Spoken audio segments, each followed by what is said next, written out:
Welcome to The Explainer.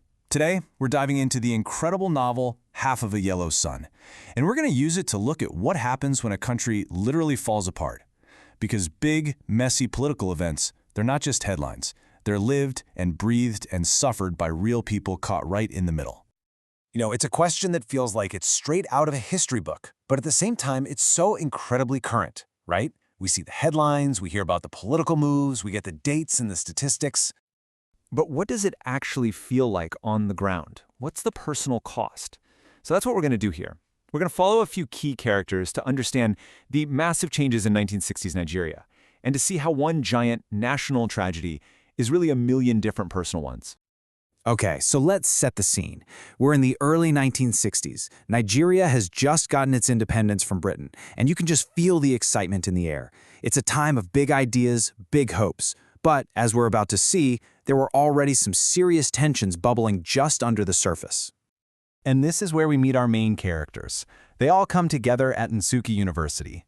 And this place isn't just a backdrop, you guys. It's the very heart of all that optimism.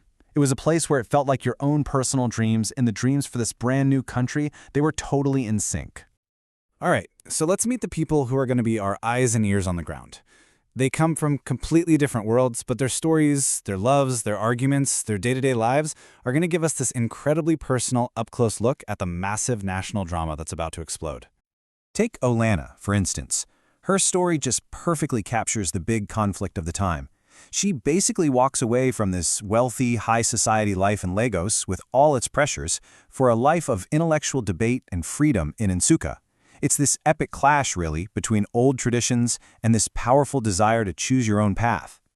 And this quote, this gets right to the heart of the conversations happening in Odenigbo's living room. I mean, this place wasn't just for hanging out. It was an intellectual battleground. He and his friends would argue for hours over glasses of brandy, debating the biggest questions of all. What does it mean to be Nigerian? What does it mean to be Igbo? What should our future even look like? But all of this hope, all these big ideas, it was all built on incredibly shaky ground. And that ground was about to just shatter. And when it happened fast. I mean, unbelievably fast. Look at this timeline.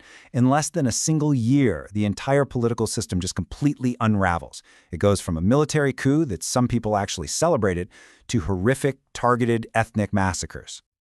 So that's the timeline, the facts. But what does that feel like for a person? Well, it feels like this. The book puts you right there with Olana as she's trying to escape the massacres. She's crammed onto this terrifyingly overcrowded train, and she finds this tiny, tiny bit of comfort just touching this wooden calabash a woman next to her is holding. And then you read this. Inside that calabash is the severed head of the woman's little girl. I mean, talk about a visceral image. It's unforgettable. And that one single shocking detail that tells you everything you need to know about how a giant political collapse becomes this just unspeakable personal horror. So, what happens next? In direct response to these massacres, the eastern region of Nigeria does something drastic. They secede. They declare themselves a brand new country, the Republic of Biafra. And their symbol? A rising sun, a sign of hope, of a new day. And just like that, everything changed. A new nation meant a new war. For our characters, those passionate debates in the living room, they weren't debates anymore. They were life and death. Their old selves, their old lives, they were completely gone. War is like this awful, intense crucible. It just burns away who you used to be and forces you to become someone you never imagined. The professor, he's a civil servant now. The pragmatic businesswoman, she's running a refugee camp. Olana is teaching and scavenging for supplies, and Ugu, the houseboy, is forced to become a soldier. Everyone is transformed. And at first, there's this incredible energy, this defiant, patriotic spirit. Biafra as the land of genius. People really believed it. They were building their own weapons, refining their own fuel. There was this powerful sense that their cause was just and they were absolutely going to win. But that initial rush of patriotism, well, it can't last forever. Not when you're facing a brutal, grinding war. And the reality of that war, the starvation, the violence, the constant loss, it left these deep, permanent scars on absolutely everyone.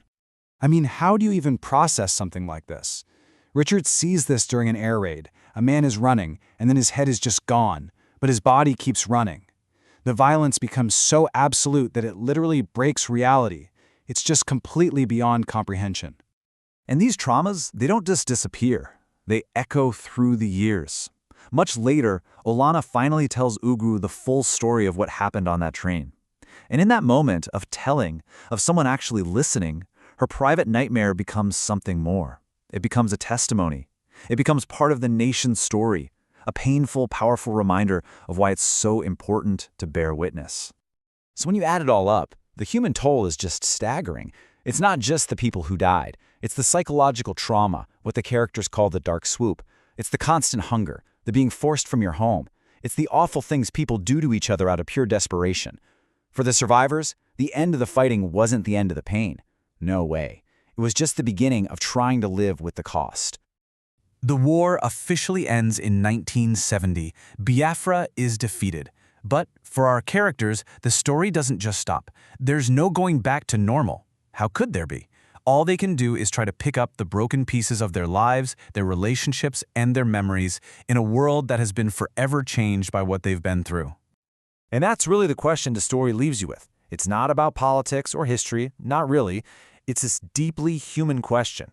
When all the noise of the fighting finally goes quiet, how does a person even begin to heal? It reminds us that long after the treaties are signed, the deepest wounds of any conflict are the ones carried inside the human heart. How do you rebuild a life from the ashes of memory?